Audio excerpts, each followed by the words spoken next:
Well, one of the podcasts that I listen to, the interviewer often asks people, if you could put up a billboard that could say anything, what message would you want to communicate? And the guests have a wide variety of answers based on their expertise. And for some time, month or two, the phrase that's just been coming back to me every time he poses this question of what's a message that would be worth getting out to the world? The message that keeps coming back to me is trust Jesus.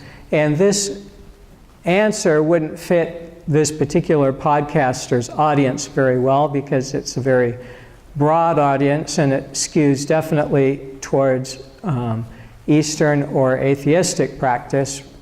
But nonetheless, I think it would be quite helpful if his audience heard this message and if more of the world heard it, that Jesus is worth trusting. Jesus, the things that he says are worth following, the things that he encourages us to do are worth doing.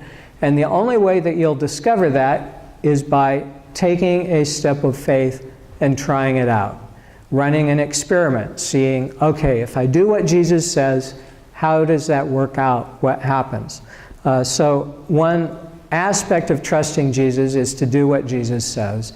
And the reason that that is so followed so little, that so few people do what Jesus says, is that Jesus often asks us to do something that doesn't make sense.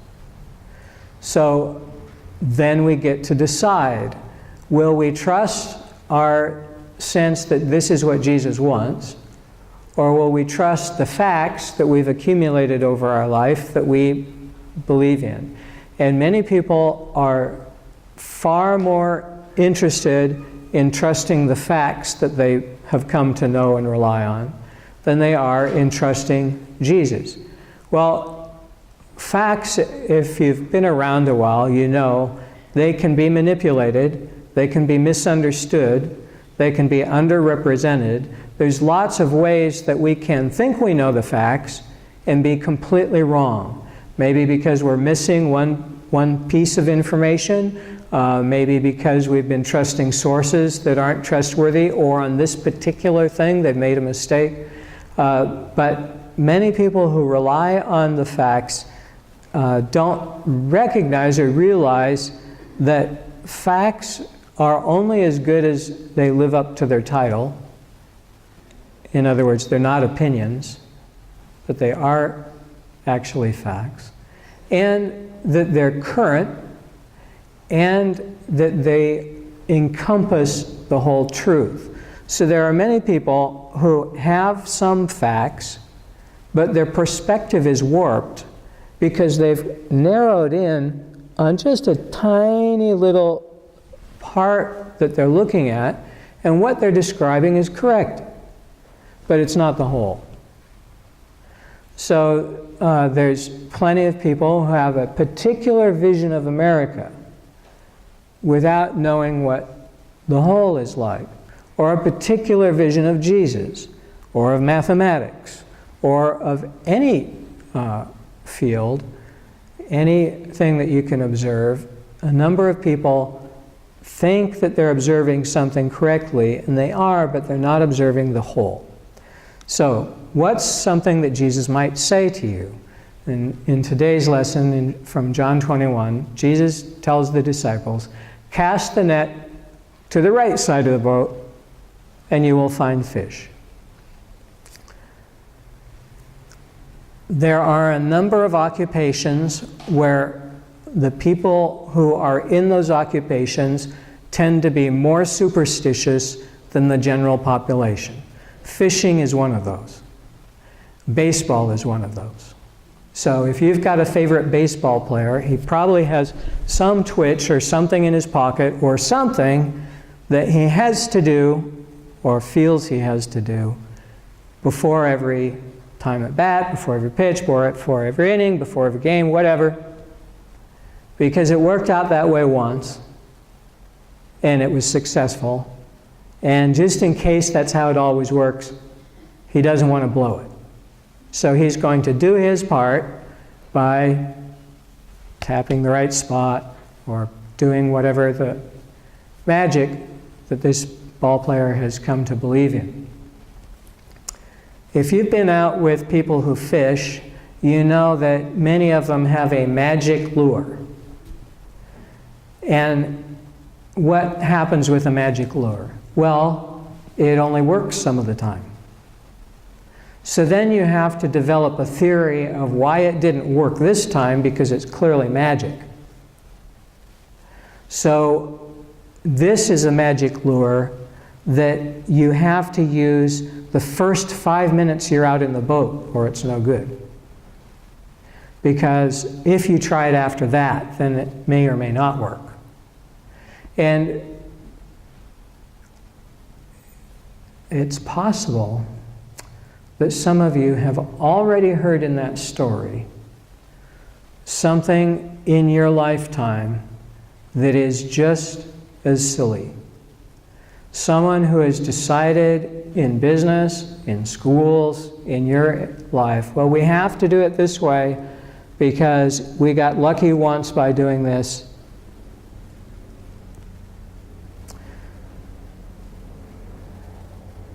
When you're listening to these kinds of logical facts, when I do it this way, it works.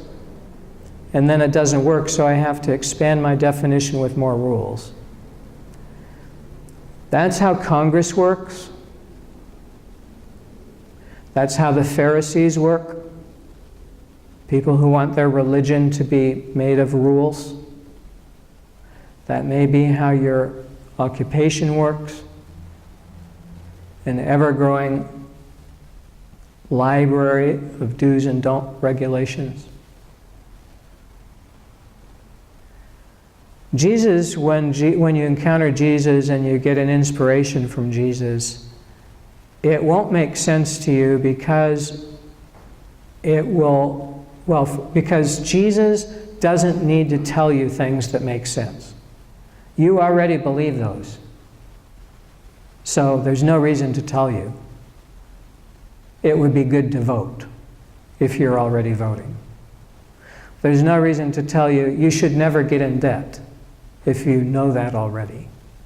Those of us who need to hear Jesus tell us don't get into debt are those of us who are inclined to not say, yeah, I can't afford that today, maybe tomorrow. But we say, oh yeah, I've got to have that.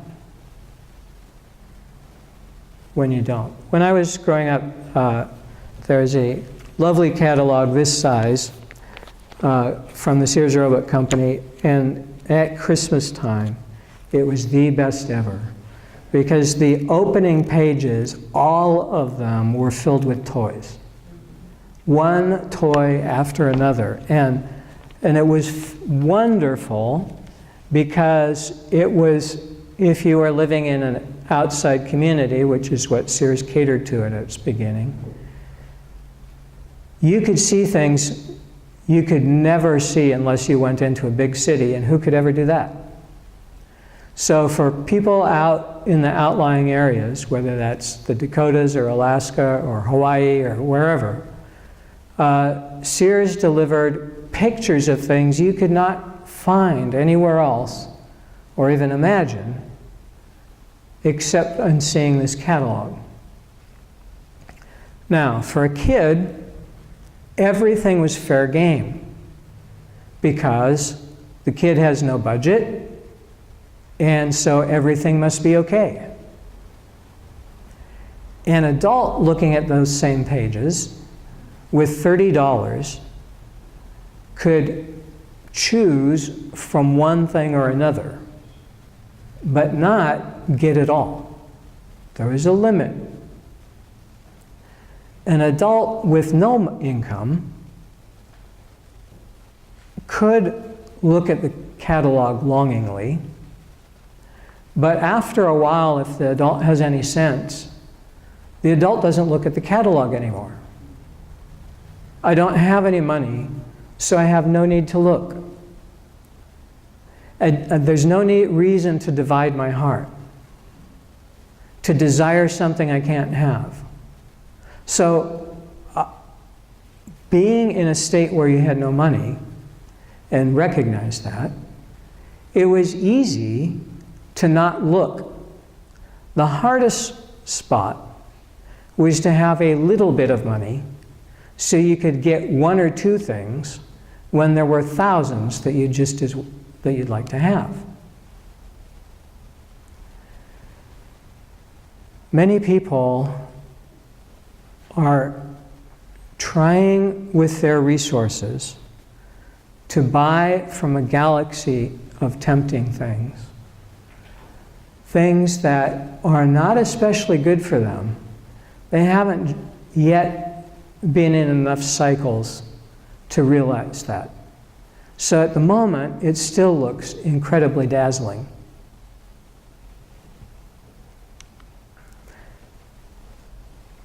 We are, I hope, going to tie all of this together, so stick with us. If you're a runner, or if you're trying to do something extraordinary, if you're coming up with inventions, there are a number of easy ways to do something extraordinary, and they all involve tricking yourself. Because if you decide you want to do something extraordinary, it will require you to put out effort you haven't already put out yet. You know your present level. This is how much work you like to do and its results. The only way to get better results is to get more work done than you have wanted to do so far in your lifetime. So, how do you do that? Well, at least 4 ways to trick yourself. One is to do something ordinary and to keep going. So if you desire to, let's say, run for 6 miles and you haven't run for that far, run your normal distance and then go farther than that. That's one way to do something different than you've done before, is where you would normally quit, go up that far and then don't quit.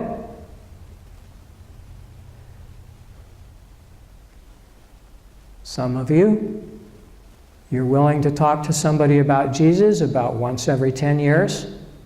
Awesome, sort of. Do it your one time in 10 years, and then do it again. Take another step, keep going. That will lead to a decade which is completely different from the one prior, all the ones prior, where you averaged one a decade.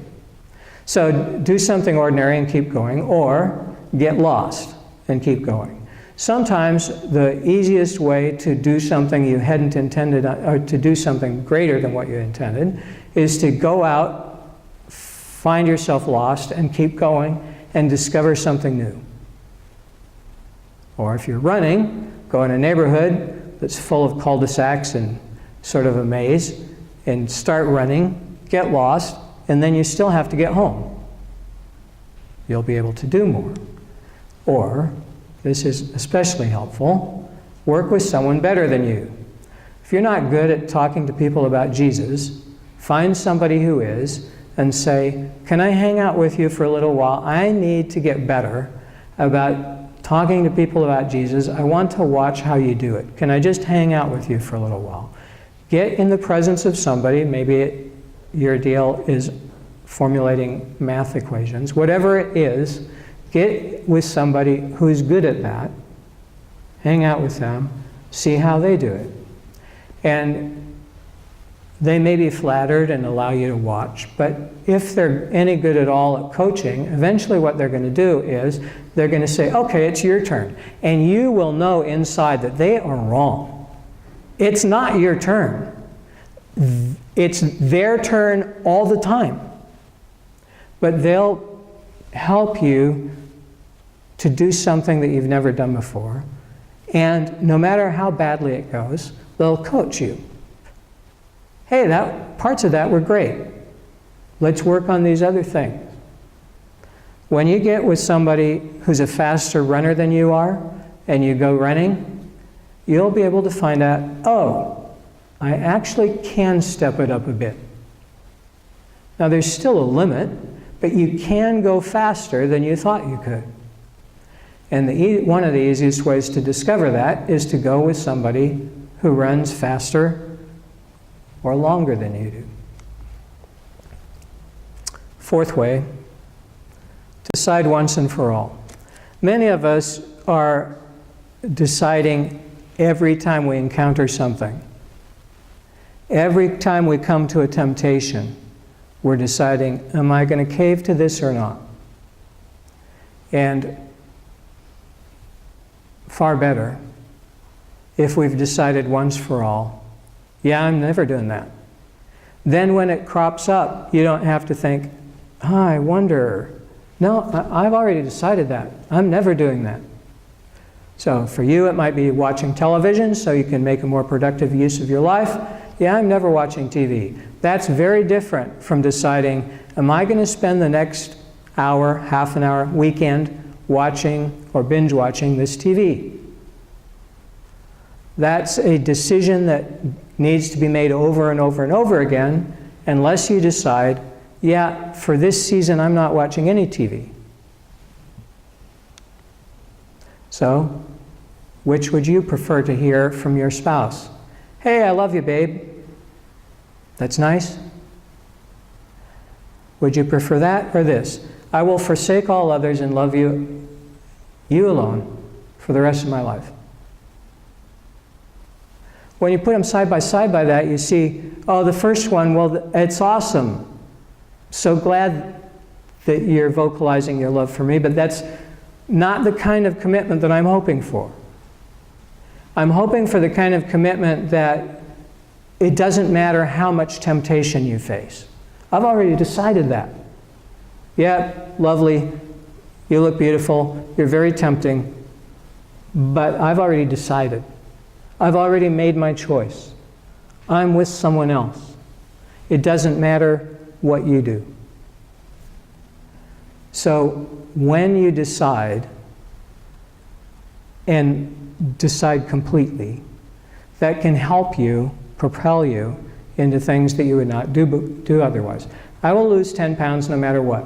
There are plenty of people who say, I'm going to lose 10 pounds. But then there are some people who say, I'm going to lose them no matter what. I'm going to try the grapefruit diet. But if that doesn't work, I'm going to try the mango and kiwi fruit diet. And if that doesn't work, I'm going to try. There's no end of, sorry to put it this boldly, stupid diets that you can try. And one of them is going to work for you. And a whole bunch of them are going to be probably bad for your body, but you can get good advice as well as mixed advice or incredibly bad advice. And you can find it all on the internet. I'm sorry if that's a surprise to you and I spoiled your internet sleuthing, but on the internet you can find all kinds of people peddling all kinds of theories, only some of which are actually true.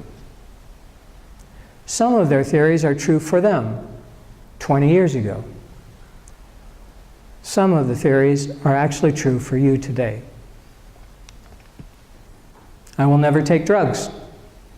Someone who's decided that has got a lot easier life than someone who has to make a decision every opportunity that they're in. All my friends are taking drugs. Will I take them at this party tonight or not? That's a hard decision to make if you've got to make it every chance you come up against the opportunity. It's a lot easier to say, hey, I love my friends. I'll hang out with them when it works out for both of us, but I'm never doing drugs no matter what they do. And to have decided that once, and then when you're in the presence of people doing drugs, you don't have to wonder if you're going to make it out alive. You've already decided. I will get out of debt and stay out. So when I'm out of debt and I have a medical emergency and I don't have money saved up for medical emergencies, I am going to trust God and work within my budget. And other people might say, oh, no, no, no, you should get $100,000 in debt. Just like you should get $100,000 in debt by going to school and doing all these other things. And someone who's made this decision can say, I see that that's an option. I saw in the news last night a woman who took that $100,000 option for school loans and is still in debt and is only paying on the interest, and she's going to die at some point and pass that on to her kids because she didn't decide 4 decades ago that she was not going to go in debt. So we're looking at this because we're looking at easy ways that you can do more than you think is possible in your life. And one of them is deciding once and staying with that. John 21. Jesus only tells you things that you need to know. That means when you hear Jesus say something to you, you might have a good reason to disagree because you have facts that back up a different opinion. So Peter, who is an expert fisherman, heard someone call from the shore after they had been fishing all night. You have no fish, have you? And Peter and the other disciples said no. The person on the shore said, cast your net to the right side of the boat and you'll find some.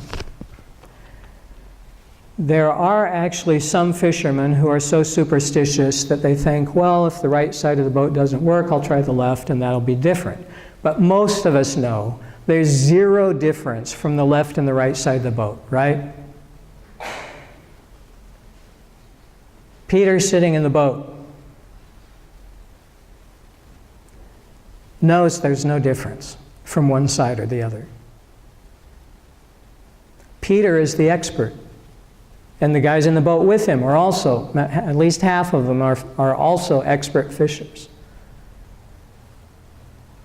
When you have a sense that Jesus is asking you to do something, it will often come with this conundrum.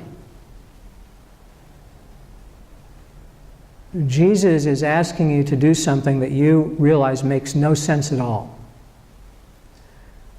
The only thing it will show is, are you willing to trust Jesus? Or are you willing to trust your own expertise, your own understanding, the facts you believe in? It's kind of a pivot point. Because you know, based on your own facts and expertise, it makes no sense. There's no reason it should work. Therefore, no reason to do it. These are all thoughts that will come to you. It can't be that bad to do that little one thing that Jesus told me not to. Will you trust Jesus or your feelings or your peer pressure, your social cohorts? One of the nice things about following Jesus is that Jesus often gives us these immediate feedback things so we can test it out. So when Jesus gives us something that will take a far greater chunk of your lifetime, you have had some practice listening to the voice of Jesus and can determine in advance it's worth it to trust Jesus. But you'll only have that understanding if you do the simple things that don't make sense in the short term to prove to yourself, that guy on the beach, he thinks that if we fish out of the other side of the boat, we'll get more fish. Okay, come on, everybody haul up the net and put it down on the other side just so we can laugh at the guy on the beach and tell him he's a fool. Except the net fills with fish. when you follow Jesus and do what he says.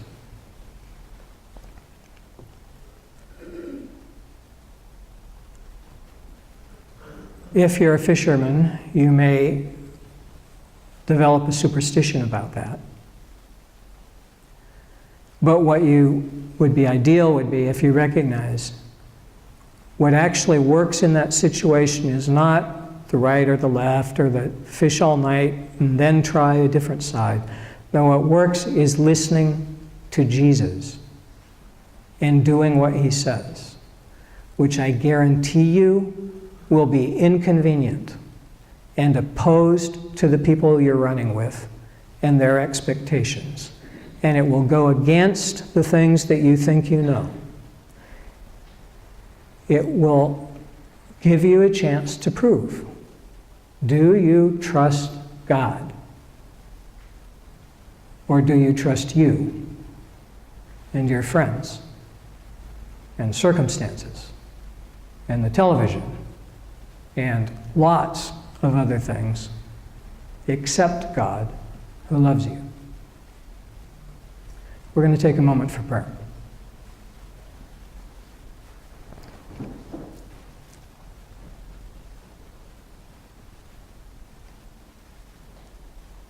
God, I'm so grateful that you speak truth into our lives.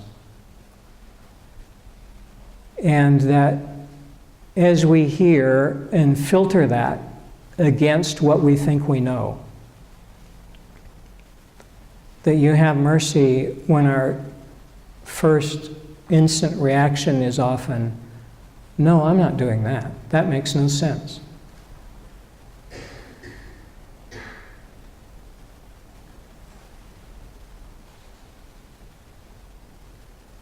So when you've told us to heal the sick and raise the dead and cast out demons and announce good news to the poor, and we say, and cleanse the lepers, and we say, yeah, I can't do that.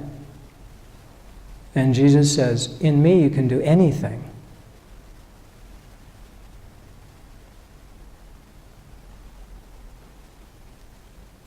Help us to be willing to be like Simon Peter and the other disciples, and to do what doesn't make sense to us, and to trust you, and to do what you say. We thank you and we praise you. Amen.